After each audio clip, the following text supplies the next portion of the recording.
Hey, what is up guys? Welcome to my channel, The Focused Millennial, your one-stop shop for high-quality leadership and entrepreneurship content. So we're talking about incubators and accelerators. I'm excited because I've received a lot of questions from you guys about what they actually are, what makes them different, and if at the end of the day they're really worth your time, your energy, and sometimes even your equity. Now I'm going to draw from my experiences with my business Jonga, where we've been in a part of 3 incubators and we're currently in an accelerator right now. And all of them are prominent organizations within the startup ecosystem here in South Africa. I'm sure you might find my take on this question interesting. All right, so if you haven't already subscribed to this channel, please do that right now and let's get into it.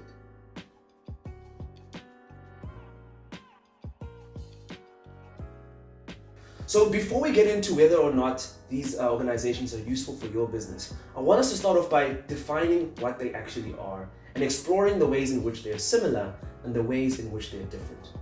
Now, incubators and accelerators are organizations that exist to support your company through the form of programs and even other means. Now, they are very similar, but they are by no means the same organization. And a lot of people tend to use these two words interchangeably and are often mistaken one for the other. And that's completely wrong. In this video, I want to clarify that confusion by actually exploring the differences and the similarities, starting off with how are they similar. So as mentioned before, both of them offer programs and key resources and support to companies. Second of all, they offer mentorship from a variety of seasoned entrepreneurs and business experts. Third of all, they offer an environment that cultivates and fosters collaboration and networking between the different companies which make up the ecosystem. And last but not least, all of them, or both of them, will often take a stake in the company in exchange for the support and the resources. So now that we know how the two are similar, let's go into the differences between the two. And starting off, we'll compare them using the criteria entry-level requirements. So typically, incubators accept businesses or entrepreneurs that are still within the ideas phase. So they do not yet have a functional MVP or a minimum viable product. Whereas accelerators typically go for somebody who's a lot further down the line. And these companies will usually have a functional minimum viable product. They would have established some high-level product market fit and are now looking for ways to actually commercialize their offering. So there's a huge emphasis on go-to-market and business model refinement. So the second difference we'll look at is the duration. First of all, incubators operate on an open-ended time period. So it's not uncommon for an incubator to accept a company for a period as long as 1 to even 1.5 years. Whereas accelerators, on the other hand, have a lot more shorter and set time frame or period. And they usually will operate for around 3 to 4 months, so it's really packed in there. And once again, this difference results in the fact that incubators accept companies that are a lot earlier stage, whereas accelerators are for companies that already have found their way and are already quite advanced. So the third difference that we're going to explore is intensity. Incubators are very exploratory in nature, and they also operate over a long time period. As such, they are not fast-paced at all, especially compared to accelerators, in which it happens over a very short period of time and they have to give and condense all this information happening, so it's very intense. And often it will actually require entrepreneurs and whole companies to move to that town or the city in which they're taking place for a 3 to 4 month period, just to focus solely on the growth of the business. So it's far more intense.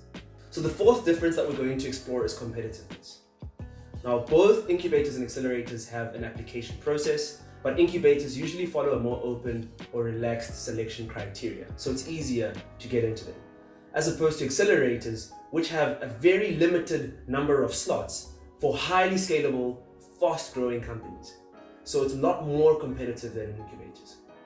So the fifth and final difference is how the two deal with investment capital.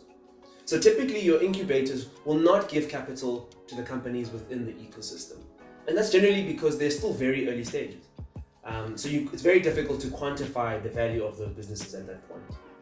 But there are a few exceptions though. There are times in which the incubators are actually dispersing funds on behalf of a financial partner that they have, or there are also other times where the incubator actually has a fund on the side. In those cases, they actually would disperse capital. But nonetheless, accelerators typically are the ones that actually give capital to the businesses within their portfolio. And it's usually in exchange for, it's a set amount of money in exchange for a predetermined stake in the business. Great, so now that we understand how they're similar and how they're also different, it's time for the million-dollar question. Is it actually worth your time and your effort and potentially even your equity? And the straightforward answer really is that it depends. It depends on you, it depends on your business, and it depends also on your ambitions. Now, in my personal opinion, I would actually say, yeah, go for it. Provided that you actually are able to identify a reputable accelerator or an incubator that has actually shown a track record for supporting businesses that have gone on to become very successful.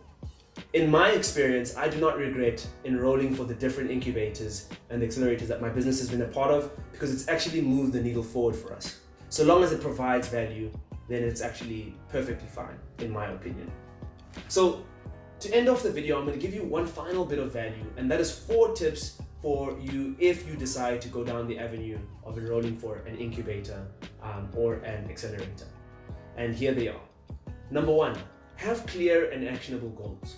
If you don't have a sense of purpose in the program, you're going to get bored or you're going to waste time and equity.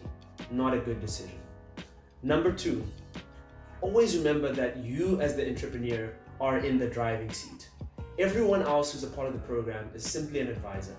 So you need to still be able to do your own thinking and make decisions yourself, and not just take everything that you hear, because you understand your business better than anyone else.